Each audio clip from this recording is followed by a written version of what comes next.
नमस्कार, जय हिंद। मैं मोहन पाठक और बात करेंगे बिहार की। बिहार में कुछ ऐसा होने वाला है जिससे शायद वहाँ के दिन लौट आए और बिहार में जो क्राइम है उस पर लगाम लगे, साथ ही साथ बिहार की इकॉनमी में बदलाव हो जाए। क्योंकि एक खबर निकल के आई थी एक दो दिन पहले जिसमें बताया जा रहा था कि बिहार में AK-47 राइफल, साथ में मशीन गन और रॉकेट लॉन्चर बनाने की योजना पर काम चल रहा है। 2026 की कई सारी रिपोर्ट्स के अनुसार ये दावा किया जा रहा है कि बिहार में एक नया डिफेंस कॉरिडोर विकसित किया जाएगा। इस कॉरिडोर के तहत AK-47 जैसी आधुनिक राइफलें, मशीन गन, गोला बारूद और रॉकेट लॉन्चर का निर्माण कर लिया जाएगा।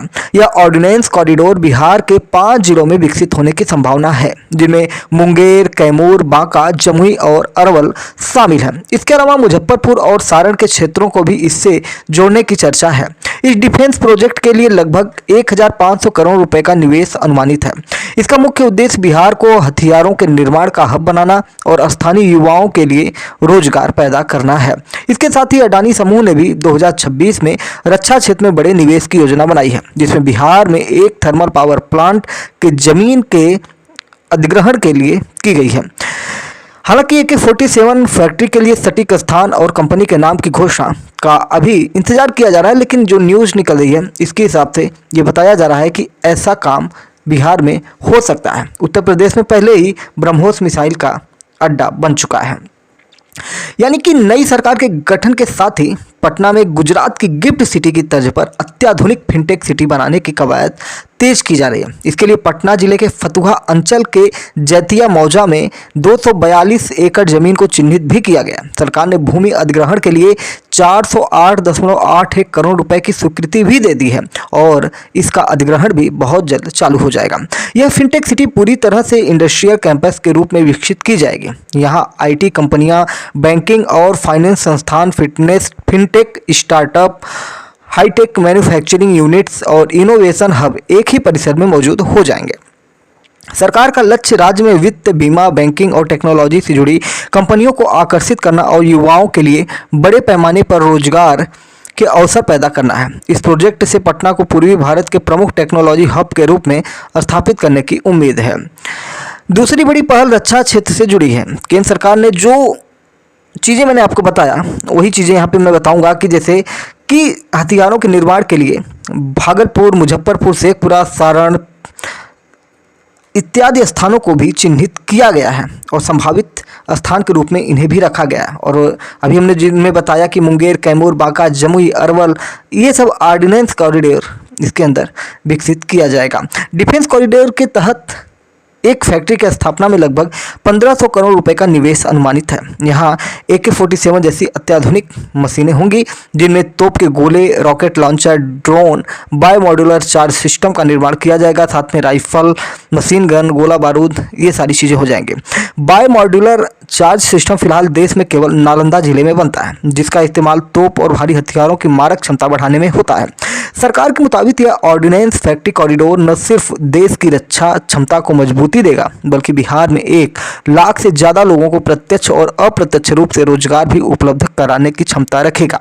फिनटेक सिटी और डिफेंस कॉरिडोर, ये दोनों प्रोजेक्ट से बिहार की आर्थिक दिशा बदलने की कोशिश की जाएगी, क्योंकि जो नई सरकार गठित हुई है उस सरकार को इस समय एक तरह से देखें तो प्रधानमंत्री नरेंद्र मोदी की निगरानी में चलाई जा रही है, ऐसा आप मान सकते हैं, क्योंकि बीजेपी गठबंधन सरकार में है और जिससे कहीं ना कहीं इसका लाभ उठाने की कोशिश की जाएगी। तो ये रही खबर। थोड़ा हम बिहार के गौरवशाली इतिहास पर नज़र डाल लेते हैं। क्योंकि बिहार के बारे में जान रहे हैं तो बिहार GK को भी हम टच करते हुए आगे निकल जाएंगे। बिहार का इतिहास गौरवशाली है क्योंकि प्राचीन में मगध साम्राज्य से शुरू होकर बुद्ध और जैन धर्म की भूमि रहा है, जहां नालंदा और विक्रमशिला जैसे विश्व प्रसिद्ध शिक्षा केंद्र थे। मौर्य, गुप्त और मुगल शासकों का शासन रहा और स्वतंत्रता संग्राम में भी महत्वपूर्ण भूमिका निभाई, जिसमें कुंवर सिंह और खुदीराम बोस जैसे महान नेता शामिल थे, जिससे यह प्राचीन काल से आधुनिक भारत तक ज्ञान और शक्ति का केंद्र बना रहा।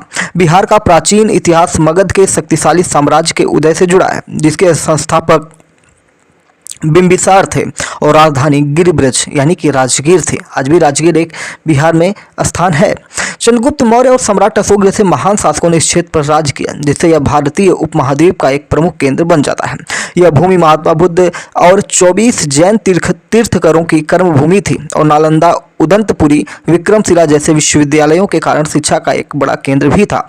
संस्कृत शब्द विहार यानी मठ से बिहार नाम पड़ा, क्योंकि यहाँ कई विहार मठ थे, जैसा कि चीनी यात्रियों फाहियान और ह्वेनसांग ने अपनी पुस्तकों में उल्लेख किया है। मध्यकाल में शेरशाह सूरी ने बिहार को फिर से गौरव दिलाया और पटना का जीर्णोद्धार कराया। बाद में यह मुगल साम्राज्य और ब्रिटिश बंगाल प्रेसिडेंसी का हिस्सा बन गया। बिहार ने भारतीय स्वतंत्रता संग्राम में महत्वपूर्ण भूमिका निभाई। 1857 के विद्रोह में कुंवर सिंह ने नेतृत्व किया और खुदीराम बोस व प्रफुल्ल चाकी जैसे क्रांतिकारियों ने महत्वपूर्ण योगदान दिया। 22 मार्च 1912 को बिहार को एक अलग प्रांत के रूप में स्थापित किया गया और बाद में 2000 में दक्षिणी हिस्सा अलग होकर झारखंड राज्य बनता है। बिहार की बात करें तो बिहार देश में बहुत ज़्यादा चर्चा का विषय रहा, क्योंकि बिहार विधानसभा में अगर हम बात करें तो 10वीं बार नीतीश कुमार सरकार बनाए हैं, यानी कि 10 बार वो मुख्यमंत्री पद की शपथ ले चुके हैं, जिसकी अध्यक्षता खुद मुख्यमंत्री नीतीश कुमार करते हैं। उन्होंने 20 नवंबर 2025 को 26 मंत्रियों के साथ बिहार के मुख्यमंत्री के रूप में शपथ ली। 21 नवंबर 2025 को मंत्रिमंडल का पोर्टफोलियो आवंटित किया गया था, जिसमें भाजपा के पास 14 मंत्री पदों के साथ मंत्रिमंडल में सबसे बड़ा हिस्सा है।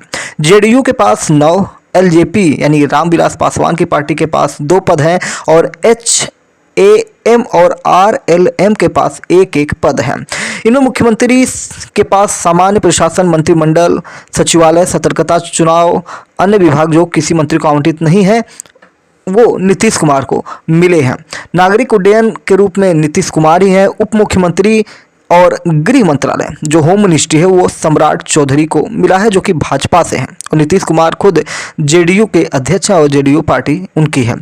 उप मुख्यमंत्री में एक और हैं विजय सिन्हा, जो राजस्व एवं भूमि सुधार, खान एवं भू विज्ञान है, यानी कि 2 उप मुख्यमंत्री और 1 मुख्यमंत्री। जैसे उत्तर प्रदेश में 2 उप मुख्यमंत्री और 1 मुख्यमंत्री हैं, ऐसे काम चल रहा है। वहीं कई सारे मंत्री हैं, श्रवण कुमार, मंगल पांडे, दिलीप जायसवाल, अशोक चौधरी, लेशी सिंह, विजेंद्र यादव, नितिन नबीन, दिलीप जायसवाल, नितिन नबीन हो गए, विजय सिन्हा हो गए, कई सारे और भी बहुत सारे मंत्री हैं, मदन साहनी, रामकृपाल यादव, संतोष सुमन, सुनील कुमार और मोहम्मद जमा खान, संजय सिंह टाइगर, अरुण शंकर प्रसाद, सुरेंद्र मेहता, नारायण प्रसाद, राम निषाद, लखेंद्र रोशन, श्रेयासी सिंह, प्रमोद चंद्रवंशी, संजय पासवान, संजय सिंह, दीपक प्रकाश, ऐसे बहुत सारे लोगों ने मंत्री पद का शपथ लिया और बहुत सारे लोग चुनाव जीतकर बिहार विधानसभा पहुंचे हुए हैं। तो ये सारी चीज़ें बिहार से जुड़ी हुई हैं और बिहार अगर बन रहा है एक हब जो हथियार बनाए या आधुनिक सिटी के रूप में विकसित करने की कोशिश की जा रही है, जैसे गुजरात में है,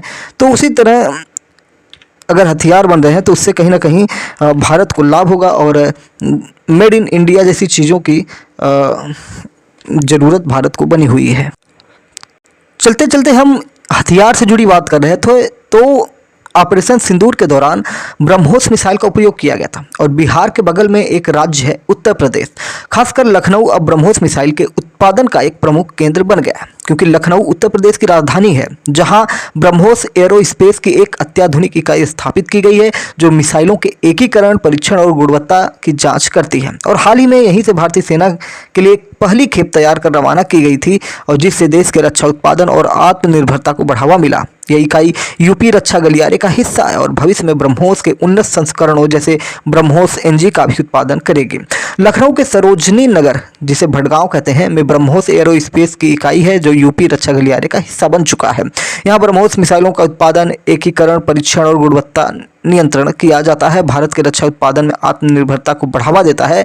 11 मई 2025 को रक्षा मंत्री राजनाथ सिंह और मुख्यमंत्री योगी आदित्यनाथ ने उद्घाटन इसका किया था और अक्टूबर 2025 में पहली खेप को हरी झंडी दिखाई गई थी। इस इकाई से ब्रह्मोस परिवार की सभी रेंज 290 किलोमीटर से 600 किलोमीटर तक और भविष्य में हल्के व अधिक मारक ब्रह्मोस NG मिसाइलें भी तैयार करने की बातें की गई हैं। इस इकाई ने रक्षा क्षेत्र में कई प्रत्यक्ष और अप्रत्यक्ष रोजगार पैदा किए हैं और लखनऊ को देश के रक्षा उत्पादन के मानचित्र में एक महत्वपूर्ण स्थान दे दिया है। यानी कि उत्तर प्रदेश विशेष रूप से लखनऊ और अब ब्रह्मोस मिसाइलों के निर्माण और आपूर्ति का एक महत्वपूर्ण केंद्र बन चुका है। भारत की रक्षा शक्ति को मजबूत कर रहा है। चैनल पर नए हैं तो एमपीएस हिंदी को सब्सक्राइब करके daily current affairs, news analysis के लिए हमारे साथ जरूर जुड़िए और अपने दोस्तों में भी वीडियो को शेयर करिए। जय हिंद, नमस्कार, भारत माता की जय।